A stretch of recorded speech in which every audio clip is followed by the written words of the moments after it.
جھاڑیوں کو جھاڑتی ہوئی لاٹھیوں کے سڑاکے بالکل قریب آ چکے تھے۔ لمبی گھاس اور جھاڑیوں کے درمیان اکا دکا ہانکا کرنے والے بھی نظر آنے لگے تھے، اور مجید رینجر کی سرخ ترکی ٹوپی تو گھاس میں چھپتی ابھرتی بہت قریب آ چکی تھی، جسے از روئے وفاداری انہوں نے زندگی بھر لباس کا جز بنائے رکھا۔ ہانکے والوں میں کچھ اطمینان اور نتیجتاً بے احتیاطی کی لہر دوڑ گئی کہ شاید شیر اس لگان میں موجود نہیں ہے۔ صرف سوروں کی ایک ڈار اور چند دیگر جانور برآمد ہوئے اور گزر گئے۔ دھن پت اور آنندی لال ایک ٹیلے پر سستانے کے لیے بیٹھ گئے اور پتوں کی بنی ہوئی چلم میں تمباکو بھر کر اس کے کش لگانے لگے۔ مجید رینجر بھی ڈنڈا ہاتھ میں لیے ان کی طرف بڑھے تاکہ وہیں بیٹھ کر دوسرے ہانکے والوں کا انتظار کرے۔ گولر کا مذکورہ درخت وہاں سے تقریباً 40-50 گز دور ہوگا۔ ابھی دھن پت نے 2 ہی کش لگائے ہوں گے اور چلم آنندی کی طرف بڑھائی ہی تھی کہ مجید رینجر نے ایک جگہ لمبی اور سوکھی گھاس کو پھٹتے ہوئے دیکھا۔ وہ جہاں کھڑے تھے کھڑے رہ گئے، آواز دی، صاحب ہوشیار، شیر آ رہا ہے، اور فوراً گھاس میں دبک گئے۔ دھن پت اور آنندی بھی چلم پھینک کر لمبی گھاس میں اتر گئے اور ہر طرف سے لگے جانے نہ پائے ہو ہا کی آوازوں کے ساتھ ہانکے والے محفوظ درختوں کی طرف لپکنے لگے۔ دھند سے گولی چلی اور پھر جو شیر دھاڑ کر مچان کی طرف اچھلا ہے تو صاحب بہادر کے اوسان خطا ہو گئے اور وہ بجائے دوسری گولی چلانے کے چیخنے چلانے لگے۔ 500 بور کی رائفل شاید پہلے کبھی نہ چلائی تھی اور کاندھے پر ٹھیک سے نہ جما سکے تھے۔ نتیجہ یہ ہوا کہ زور کا دھکا لگا، شانہ تو نہ اترا مگر درد البتہ کئی دن رہا۔ دھماکے کے ساتھ ہی رائفل ان کی ناتجربے کاری اور ڈھیلی گرفت سے اچھلی، تھوڑی زخمی ہوئی اور دانتوں کے درمیان آ کر زبان کا ذرا سا کونا بھی زخمی ہو گیا۔ اکڑوں بیٹھے ہوئے روڈرک صاحب مچان پر چاروں خانے چت ہو گئے۔ سب سے برا یہ ہوا کہ رائفل ہاتھ سے چھوٹ کر مچان سے نیچے گر گئی۔ ادھر شیر نے جو دوسری جس لگائی تو اس کا پنجہ اس ڈال تک پہنچ گیا جس پر مچان کا ایک سرا تھا۔ ناخن ڈال میں پیوست ہو گئے اور وزن سے ڈال نے ماں مچان جھونکا کھایا۔ غنیمت ہوا کہ شیر کا پنجہ صرف چھال کا ایک بڑا ٹکڑا لیے ہوئے علیحدہ ہو گیا اور وہ نیچے آ رہا، ورنہ دوسری صورت میں صاحب بہادر اپنی میم کے ساتھ نیچے آ رہے تھے جو ان سے لپٹ کر اپنی تیز تیز چیخوں سے آسمان سر پر اٹھائے ہوئے تھی۔ چیخوں سے سراسیمہ ہو کر مجید رینجر سے نہ رہا گیا۔ گھاس کے درمیان سے ان کی ترکی ٹوپی پھر ابھری اور انہوں نے عین اس وقت جب شیر دھاڑ کر تیسری یا چوتھی جست لگانے والا تھا فوراً آواز دی، گولی مارو صاحب، گولی چلاؤ۔ اس آواز پر شیر ان کی طرف متوجہ ہوا اور سامنے ہی کھڑا ہوا پایا تو درخت پر موجود دشمنوں کو چھوڑ کر ان پر جھپٹا۔ پلک جھپکتی مجید رینجر کی ٹوپی اور کھوپڑی شیر کے منہ میں تھی۔ 2 نچلے دانت جبڑے کے نیچے پیوست تھے اور بالائی 2 تالو کے قریب۔ یہ شکار پا کر شیر کے جذبہ انتقام نے کچھ تسکین پائی اور 15-20 گز تک گھسیٹ کر لے گیا۔ مجید رینجر کے بیان کے مطابق ان کی دائنی آنکھ سے شیر کا سرخ سرخ جہنم نما حلق نظر آ رہا تھا اور بائیں آنکھ سے سرسبز جنگل اور اس جہنم اور جنت کے درمیان لبوں پر دعا تھی۔ عجیب امید و بیم کی کا عالم تھا۔ ویسے بھی شیر کے جبڑوں میں اتنی طاقت ہوتی ہے کہ انسانی کھوپڑی کی تو کیا بسات چھوٹے موٹے پتھر بھی ٹوٹ جاتے ہیں۔ جان بچنے کی کوئی آس نہ رہ گئی تھی مگر اس آڑے وقت میں مجید رینجر کی وزاداری کام آ گئی۔ شیر جبڑے کی گرفت کو یوں تنگ نہ کر سکا کہ ٹوپی کا پھندنا منہ کے اندر تھا اور بھاگتے میں یوں ہلتا کہ شیر کے حلق میں گدگدی پیدا ہوتی۔ اس سے نجات پانے کے لیے شیر نے منہ کھولا اور اب مجید رینجر گرفت سے نکل کر لمبی گھاس میں بے حس و حرکت دبک گئے۔ خالی ٹوپی منہ میں دبائے غالباً اسے دشمن کا سر سمجھتے ہوئے شیر فاتحانہ آگے بڑھا اور درخت کی جانب بھاگتے ہوئے دھنپت کو جا لیا۔ 2-3 چیخیں سنائی دیں اور شیر نے اسے جھنجھوڑ کر قصہ تمام کر دیا۔ دھنپت سے فارغ ہو کر شیر آنندی پر جھپٹا، جو پہلے ہی زندگی سے نا امید ہو کر بجائے چیخنے چلانے اور بھاگنے کے اپنی چھوٹی سی کلہاڑی تانے مقابلے کے لیے تیار کھڑا تھا۔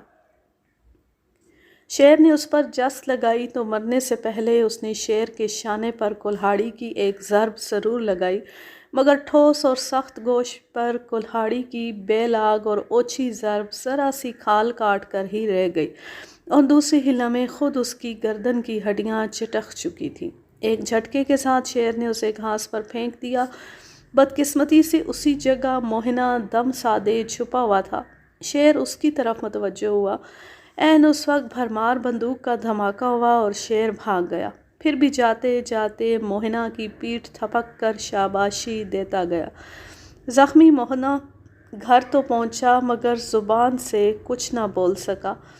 حسرت سے بیوی بچوں کو دیکھا، خون کی 1-2 الٹیاں ہوئیں اور قبل اس کے طبی امداد ملتی یا 30 میل دور شہر کے اسپتال پہنچایا جا سکتا، وہ دم توڑ چکا تھا۔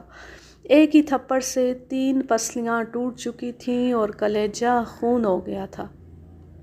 اسپتال میں 21واں دن تھا جب مجید رینجر کو بتایا گیا کہ لنگڑے شیر نے مویشی چراتے ہوئے ایک اہیر کو پھاڑ کھایا ہے۔ پھر کچھ دن بعد اطلاع ملی کہ روڈرک صاحب کے اس بہادرانہ کارنامے کا جشن منانے کے لیے ان کی چہیتی میم یعنی لوسی ایک کرنل کے ساتھ انگلستان فرار ہو گئی ہے اور روڈرک صاحب بھی استعفیٰ دے کر کہیں چلے گئے ہیں اور کھمریاں میں شرما جی رینجر ہو کر آ گئے ہیں، جو اپنی بہادری کے لیے پورے فارسٹ ڈپارٹمنٹ میں شہرت رکھتے تھے اور مجید رینجر کا تبادلہ ہوشنگ آباد کر دیا ہے۔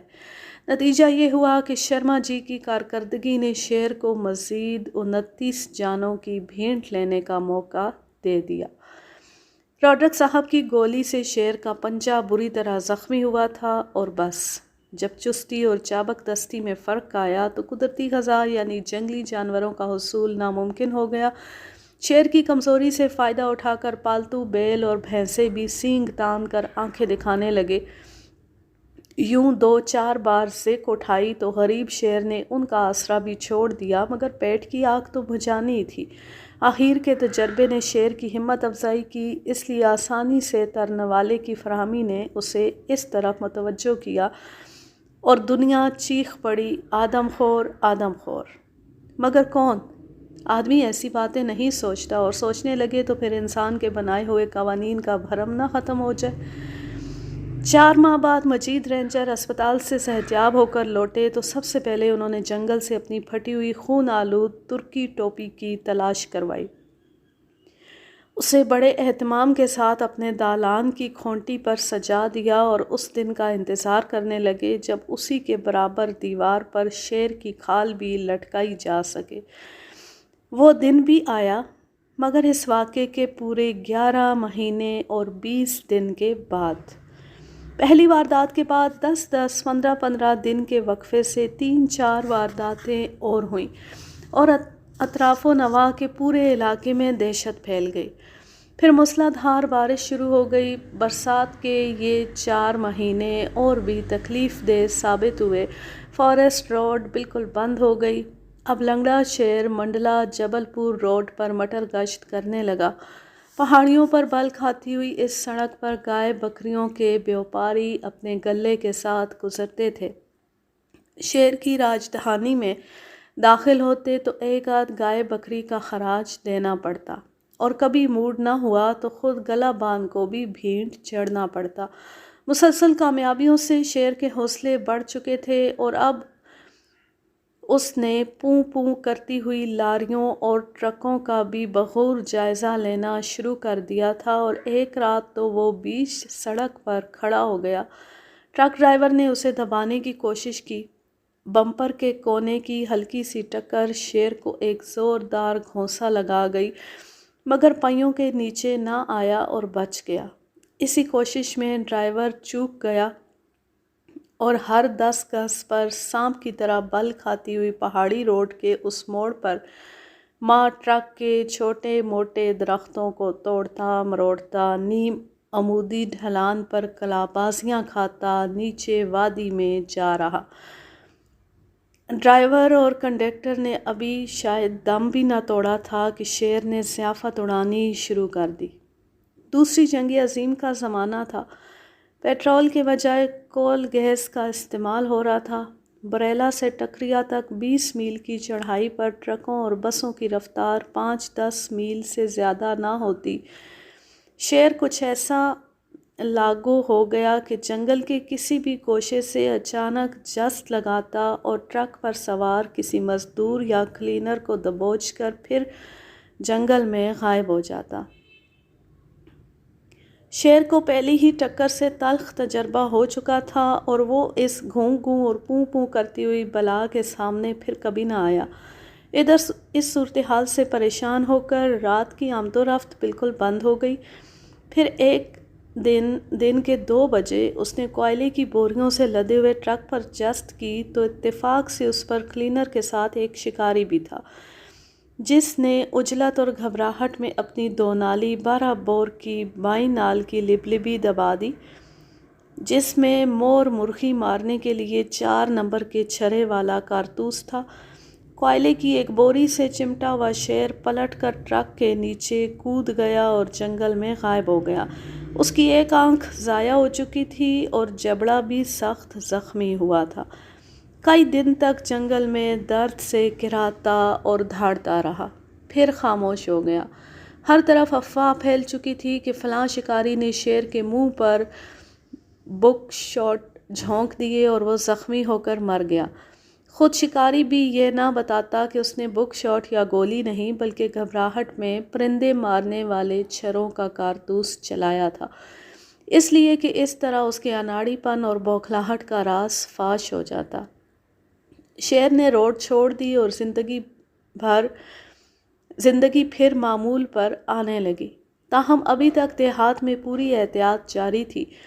اس واقعے کے تقریباً 1 ماہ بعد پکی سڑک کے کنارے ایک لکڑہارے کی ادکھائی لاش ملی اور تھوڑا ہی عرصہ گزرا تھا کہ مہنگوان کے مالگزار کی بہو کا قتل ہوا۔ گوبر سے لپے پتے کوٹھے میں رات اچھی خاصی سوئی تھی۔ صبح دروازہ کھلا ملا اور لاش چارپائی کے قریب پڑی ملی۔ کمر اور گردن کا کچھ حصہ کھایا جا چکا تھا۔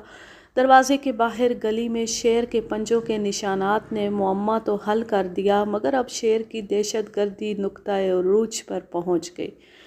دن میں اس کا کوئی سراغ نہ ملتا اور رات کی تاریکی میں گھروں میں گھس کر بھی وارداتیں کر جاتا۔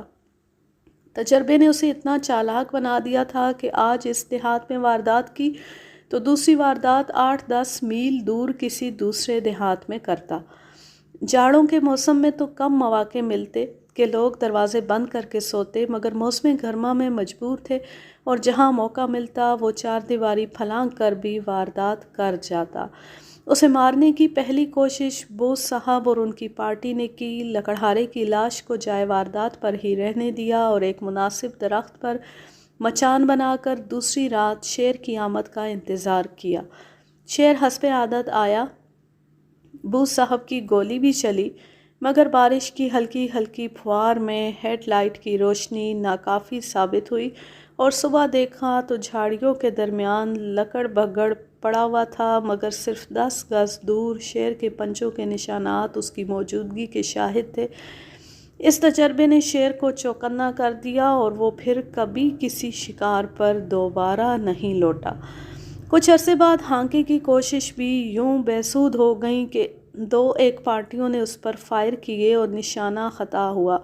اب شیر اتنا چالاک ہو چکا تھا کہ ہانکے میں گر جاتا تو بجائے شکاریوں کی جانب آنے کے الٹا ہانکے والوں کا گھیرا توڑ کر نکل جاتا۔ ہانکے کی ترکیب اس دن سے ترک ہی کر دی گئی جب بیرسٹر مترا کی پارٹی گھات میں بیٹھی تھی۔ شیر حسب عادت پلٹا، ہانکے والوں کا گھیرا توڑا اور 2 آدمیوں کو نوچ بھنبوڑ کر بھاگ نکلا۔ ہم لوگ شاید اس کی طرف کوئی خاص توجہ نہ دیتے، مگر ایک سانحے نے مجبور کر دیا۔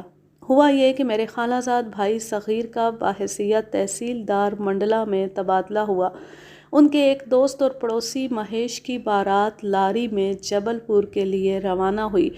27ویں میل پر، جہاں سے لاری کو 20 میل بل کھاتی ہوئی نشیبی سڑک پر انجن بند کیے لڑھکنے دیا جاتا ہے، سڑک کے دائیں جانب گھنے جنگل سے پٹا ہوا پہاڑ بلند ہوتا گیا اور بائیں جانب تقریباً 60 فٹ نیم عمودی ڈھلان کا جنگل وادی نربدا میں اترتا ہے۔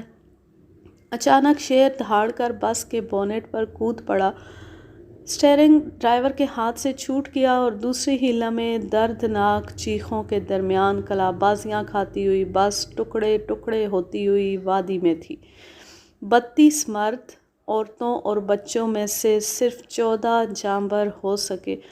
10 منٹ بعد بھگوان جی بھائی ٹھیکیدار کی کار پر صغیر پہنچے، جو پیچھے پیچھے آ رہے تھے، تو زخمیوں اور لاشوں کے درمیان مہیش کا کچھ کہیں پتہ نہ تھا۔ زخمیوں سے فراغت کے بعد دوسرے دن تلاش شروع ہوئی۔ تقریباً 100 گز دور ساگون کے ایک درخت کے پاس چٹانوں کے درمیان مہیش کی لاش تھی۔ نچلا دھڑ بالکل غائب تھا۔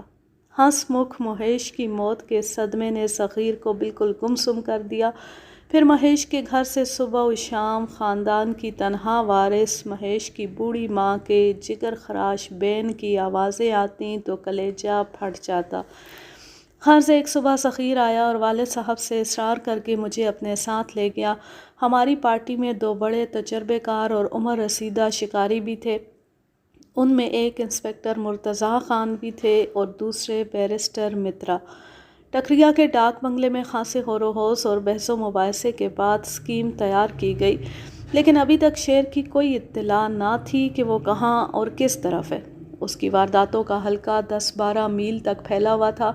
ستپڑا کے پہاڑ اور اس کی ان گنت شاخوں کا سلسلہ تا حد نظر پھیلا ہوا تھا۔ سرسبز و شاداب درختوں اور گنجان جھاڑیوں سے سارا علاقہ معمور تھا۔ پہاڑوں میں سنگلاخ چٹانوں کے درمیان جگہ جگہ چھوٹے بڑے غار اور محفوظ آرام گاہیں تھیں، اس لیے شیر کے مسکن کا سراغ لگانا قریب قریب ناممکن تھا۔ یہ پورا جنگل اب بھی ماقبل تاریخ دور کی یاد دلاتا تھا۔ متعدد گوشے انسانی قدموں سے ناآشنا تھے۔ 300-400 میل کے رقبے میں بمشکل 4-6 دیہات تھے، گونڈوں اور بیلوں کی 10-10، 5-5 جھونپڑی نما گھروں کی بستیاں، جنہیں شاید دیہات کہنا بھی مناسب نہ ہوگا۔ ان جنگلوں میں لاتعداد چھوٹے بڑے نالے، چشمے اور گھاٹیاں تھیں۔ منڈلا روڈ پہاڑ کے دامن سے تقریباً 200-300 فٹ بلندی پر پہاڑیوں کے گرد گھومتی ہوئی گزرتی ہے۔ دامن میں دریائے نربدا ہے، جو چھوٹے چھوٹے آبشار بناتا اور جھاگ اڑاتا ہوا تیز رفتاری سے بہتا ہے۔ پورا جنگل رنگ برنگے خوبصورت پھولوں، خوش رنگ تتلیوں اور پرندوں اور جنگلی جانوروں سے جنت نگاہ بنا ہوا تھا۔ ہم نے اطلاع کے انتظار میں 1 ہفتہ ڈاک بنگلے میں ہی گزارا۔ دل بہلانے اور کھانے کے لیے جنگلی مرغیاں مار لیتے، جو اس کثرت سے تھیں کہ ڈاک بنگلے سے 50 گز بھی نہ جانا پڑتا۔ کبھی رات کے وقت مترا صاحب کے پرانے ماڈل کی ہڈ والی آسٹن پر فارسٹ روڈ کا 10-5 میل کا چکر لگا کر 1 آدھ چیتل مار لاتے، یا پھر سارا دن تاش کھیلتے رہتے۔ اس تعطل سے طبیعت گھبرا گئی اور صغیر کے تحصیل دارانہ بندوبست کے باوجود کہیں سے شیر کی کوئی اطلاع نہ ملی۔ میری رائے تھی کہ ہم بجائے یکجا ہونے کے مختلف دیہاتوں میں بٹ جائیں اور اپنے اپنے علاقوں میں علیحدہ علیحدہ بذات خود شیر کا سراغ لگانے کی کوشش کریں، لیکن شیر کی چالاکی اور خونخواری کے پیش نظر تجویز رد کر دی گئی کہ اس میں بڑا خطرہ تھا۔ وقت گزاری کے لیے میں نے سیر سپاٹے کا پروگرام بنایا اور آتی جاتی بسوں کے ذریعے کبھی امر کنٹک کی چوٹی پر نربدا کا مخرج دیکھا، کبھی گونڈرا جاؤں کے چھوٹے موٹے قلعوں کے کھنڈرات کا جائزہ لیا۔ ایک روز روڈ سے ذرا ہٹ کر گرم پانی کے چشمے پر گزر ہوا، جسے بڑا متبرک اور شفا بخش مانا جاتا، اور حصول شفا کے لیے کبھی کبھی لوگ وہاں غسل کے لیے آیا کرتے۔ چشمے کے قریب بدن پر بھبوت ملے ایک بہت ہی بوڑھے سادھو کی لاش پڑی تھی، جس کے زخموں سے تازہ تازہ خون بہہ رہا تھا۔ قریب ہی شیر کے پنجوں کے نشانات موجود تھے۔ یقیناً شیر نے ذرا دیر پہلے ہی اسے مارا تھا اور میری آہٹ پر وہ کہیں جھاڑیوں کی اوٹ میں چھپ گیا تھا۔ بھیانک سا ماحول تھا اور جنگل بھی ایسا گھنا کہ شیر کی تلاش کی ہمت نہ پڑی۔ بھری ہوئی فائر کے لیے تیار رائفل لیے میں خفیف سی آہٹ پر بھی چونکتا اور خوفزدہ سا الٹے پاؤں واپس لوٹا۔ روڈ پر ایک ٹرک کے ذریعے 4 میل دور ٹکریا پہنچا اور 1 گھنٹے بعد ہماری پارٹی جائے واردات پر تھی۔ پروگرام کے مطابق مرتضیٰ اور میں ہانکے والوں کے ساتھ ہو گئے۔ مترا اور 3 مقامی شکاریوں نے فائر لین کے مورچے سنبھالے۔ اجلت میں زیادہ آدمی تو نہ مل سکے تھے، پھر بھی فاریسٹ گارڈ اور 3 ٹرک ڈرائیوروں کو ملا کر، جنہیں ہم نے زبردستی بیگار میں پکڑ لیا تھا، 25-30 آدمی ہو گئے۔ چشمے کا علاقہ میں نے پہلے بھی دیکھا ہوا تھا، اس لیے توقع تھی کہ شیر کھا پی کر شمالی رخ پر بانس کے اس کنج ہی میں آرام کر رہا ہوگا جس میں بڑے بڑے مکڑی کے جالے تانے ہوئے تھے اور گھنے درختوں کے سبب سورج کی کرنوں سے محفوظ زمین پر چشمے کا پانی ایک چھوٹی سی نالی کی صورت بہا کرتا تھا۔ یہ جگہ ٹھنڈی اور نرم نرم دوب کے سبب آرام دہ تھی۔ ہم نے بڑی خاموشی اور احتیاط کے ساتھ تقریباً 200 گز دور سے اس علاقے کو اپنے حلقے میں لے لیا۔ مترا کی سیٹی نے تصدیق کی کہ میرے جانے کے بعد شیر نے سادھو کے گوشت سے پیٹ بھرا ہے۔ مناسب وقفے کے بعد پھر دوسری سیٹی پر ہانکا شروع کر دیا۔ 10 ہانکے والوں کی لائن کے بعد مرتضیٰ اور دوسرے گروپ کے ہمراہ میں بھی تھا۔ ابھی 3 منٹ بھی نہ گزرے تھے کہ میں نے شیر کی جھلک دیکھی، مگر وہ فوراً جھاڑیوں کی اوٹ میں ہو گیا۔ کچھ دیر بعد حسب عادت حلقہ توڑنے کے لیے ہانکے والوں کی طرف بڑھا اور مرتضیٰ کی نظر اس پر پڑ گئی۔ مرتضیٰ بعجلت اور صحیح نشانے پر گولی چلانے میں مجھ سے کہیں زیادہ ماہر تھا۔ گولی چلی، ایک دھاڑ کے ساتھ شیر نے میری جانب جست کی کہ اس کا رخ ادھر کو ہی تھا اور وہ مجھے دیکھ بھی چکا تھا، مگر میرے سامنے صرف 10 قدم پر کروندے کی ایک جھاڑی کے قریب منہ کے بل گر پڑا۔ میری رائفل کا بھی دھماکہ ہوا، گولی بھی لگی، مگر وہ بلا ضرورت تھی۔ مرتضیٰ کی گولی اس کی گردن توڑتی، سینہ چیرتی، کمر کے پاس سے نکل گئی، مگر غالباً وہ جست کا ارادہ کر چکا تھا اور فائر اور جست کا لمحہ ایک ہی تھا، اس لیے میرے قریب آ گرا۔ کھال اتارتے وقت پتہ چلا کہ روڈرک صاحب کی گولی سے اس کا پنجہ بیکار ہو چکا تھا۔ جبڑے اور گردن سے 4 نمبر کے 3 چھرے نکلے۔ بائیں کوہلے میں ایک چھوٹا سا سیسے کا ٹکڑا پیوست تھا جو شاید کسی بھرمار والے شکاری کی یادگار تھا، اور انہی سب نے مل کر اس کو آدم خور بنا دیا تھا۔ 4 نمبر کے چھرے والا راز جب کھلا تو متعلقہ شکاری صاحب کی بہادری کی شہرت کو اور 4 چاند لگ گئے۔ اور معلوم ہے وہ کون تھے؟ شری شرما جی رینجر۔ ان حضرت نے شیر کی آنکھ نہ پھوڑی ہوتی اور جبڑا بیکار نہ کر دیا ہوتا تو شاید وہ اتنی خونخواری نہ کرتا اور کبھی جنگل کے جانوروں اور مویشیوں پر بھی گزر کر لیتا۔ مجید رینجر کی استدعا پر شیر کی کھال اور سر انہی کے حوالے کر دیا گیا اور حق بھی انہی کا تھا۔ تقسیم کے وقت ہی وہ کھال بالکل بوسیدہ ہو چکی تھی، مگر ترکی ٹوپی کے ساتھ اب بھی شاید مجید مرحوم کے دالان کی زینت ہوگی۔ اس کہانی کا ماخذ ہے مجھولی کا آدم خور تیندوا۔